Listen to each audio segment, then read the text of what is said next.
15 से 25 वर्ष की अवस्था, मैं युवा पीढ़ी के लिए कहता हूं, चाहे बेटी हो या बेटा हो, सबसे जिंदगी की सबसे खतरनाक उम्र कौन सी है? 15 से 25 वर्ष की अवस्था। जिसने ये अवस्था संभाल ली,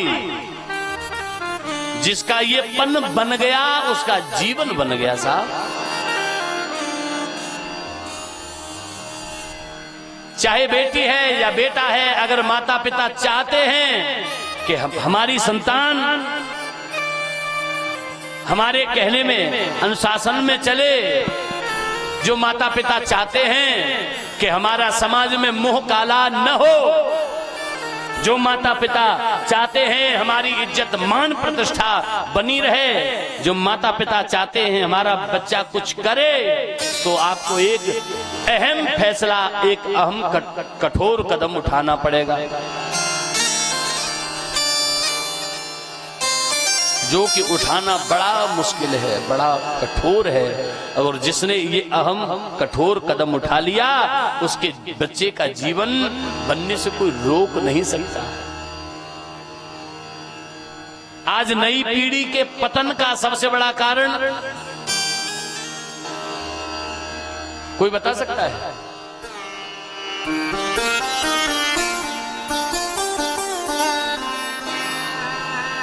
परीक्षित जी, नई पीढ़ी के पतन का सबसे बड़ा कारण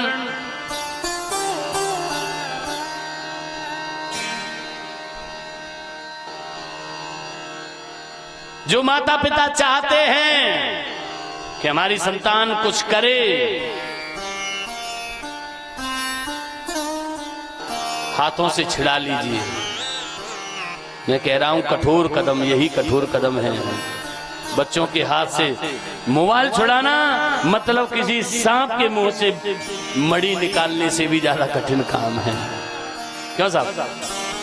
अगर आप चाहते हैं अगर हमारे बच्चे का जीवन बने, चाहे बेटी है या बेटा है, 15 से 25 उम्र तक हाथ में मोबाइल मत दीजिए, उसका लक्ष्य सद जाएगा। व्यक्ति के बच्चे के भटकने की अवस्था यही होती है। आज आपने देखा है, भोला बाप भोली मैया देख रहे हैं हमारी बेटी जा रही है कहां पढ़ने के लिए, लेकिन बेटी कहां जा रही है? बाप के आगे बेटी मुंह पे कपड़ा बांधे, फोन से पहले ही बात हो गई। देखिए साहब, मैं क्षमा चाहूंगा, बहुत से लोगों को बुरा लग जाएगा, लग जाए, कोई दिक्कत नहीं, अपने राम को जो बोलना है सो बोलना है। बाप के आगे बेटी कपड़ा मुंह पे बांध कर चली जाती है,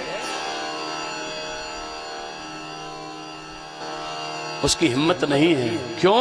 क्योंकि इतनी छूट दे रखी, इतनी छूट दे रखी है कि माता पिता बच्चों के विनाश विध्वंस का कारण स्वयं बन रहे हैं।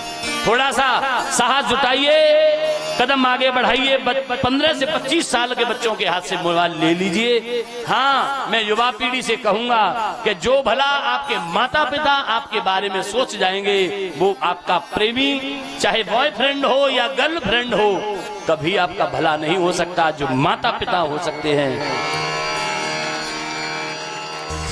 न जाने कितने लोगों के ऊपर भूत सवार हुए प्रेम की।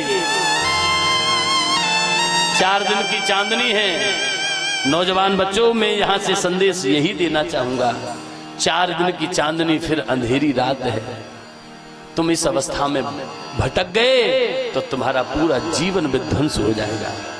बस 10 साल अपने माँ बाप की मान कर देख लो। जो बेटी अपने पिता की इज्जत को रौंद कर, पैरों तले रौंद कर चली जाती है, बहुत सी बच्चियां भटक जाती हैं, घर छोड़कर किसी लड़के के साथ या किसी के साथ भाग जाती हैं। वो जिंदगी में उनका जिंदगी बर्बाद है। लौट कर जो आपको ले जा रहा है ना, 4 दिन में आपको खुद पर रोने पर भी शर्म आएगी।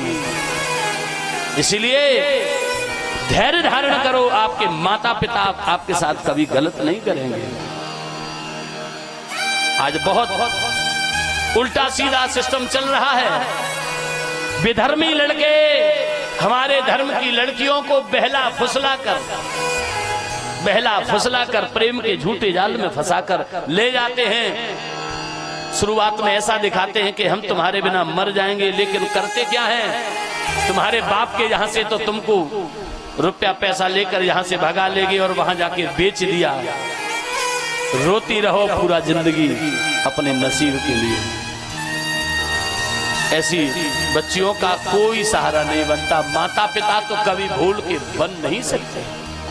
माँ बाप खुद चाहेंगे कि तुमको अपने घर में रख लें, फिर भी नहीं रख सकते, उन्हें मरना पड़ेगा। क्योंकि जो समाज की दृष्टि से जो सामाजिक थोड़ा भी व्यक्ति होगा मरना स्वीकार करेगा, लेकिन तुम्हें कभी अपने घर में शरण नहीं देगा। इसलिए जब भी अगर कभी गलत भाव मन में आए तो पिता की उस पगड़ी के बारे में सोच लेना कि मेरा बूढ़ा बाप जीते जी मर जाएगा अगर मैंने घर की देहरी से पांव बाहर निकाला। बेटी के जीवन की मर्यादा है, पिता के यहाँ से डोली में जाती है और पति के यहाँ अर्थी से विदा होती है। इसमें बेटी का सम्मान है। बेटी का सम्मान इसमें नहीं कि पिता की इज्जत को पैरों तले रोन कर जाए। बोलो भक्त वत्सल भगवान की।